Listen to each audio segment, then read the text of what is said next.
I have seen a lot of things go badly, but one of them is the worst one I've ever seen. This is the one that changed me in my soul when I saw it happen. It was a bukkake event. This event is where men come up and like, ejaculate on you, and many other things, right? It's a lot of people's like fantasy to either be the bukkake queen and like be on your knees on the ground and have all these men surround you, or to be like, one of the man participants or trans wherever, right? So a lot of people have this fantasy. So there was this girl that showed up to do it for, I think it was her 40th birthday, and she was on stage and she was going to take this bukkake scene, okay?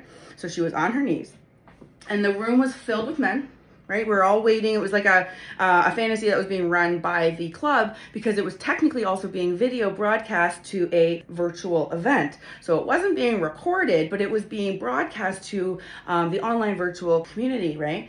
And so what this girl did not know is that while that camera is on her, filming for that community, it's giving all those guys performance anxiety, and so none of them really participated.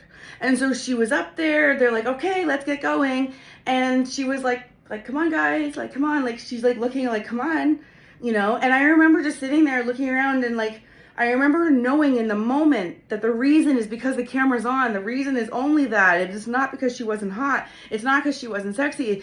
And yet she probably had no idea why this was happening. And so I saw her run off in tears and never come back.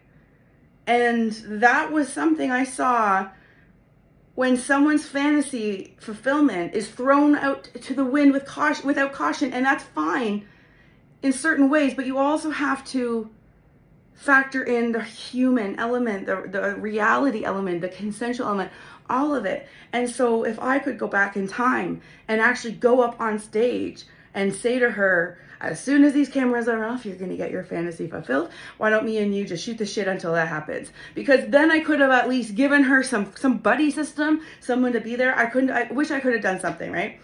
But the truth is, we all learn these things the hard way sometimes. And I don't know if that girl ever did get her special fantasy fulfilled.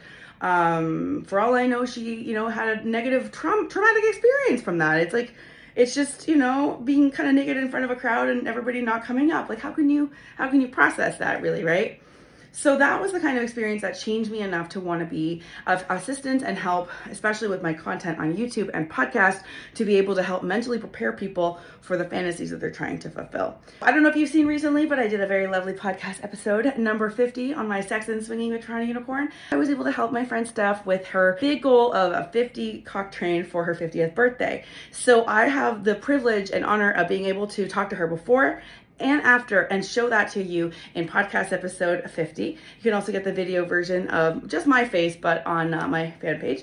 And it goes to show how I try to help people fulfill their fantasies, how I try to mentally prepare people, but also kind of shows when the rubber meets the road. You can only plan for things so much, and then, the universe has different ideas. So so check out that episode. I'll put a link in the description of this video so that you can try that out and listen to me uncensored for a change. It's still free, don't worry. Don't forget to visit TorontoUnicorn.com. I've got all my links for all of my various social media and other free content like podcasts and other YouTube channels as well.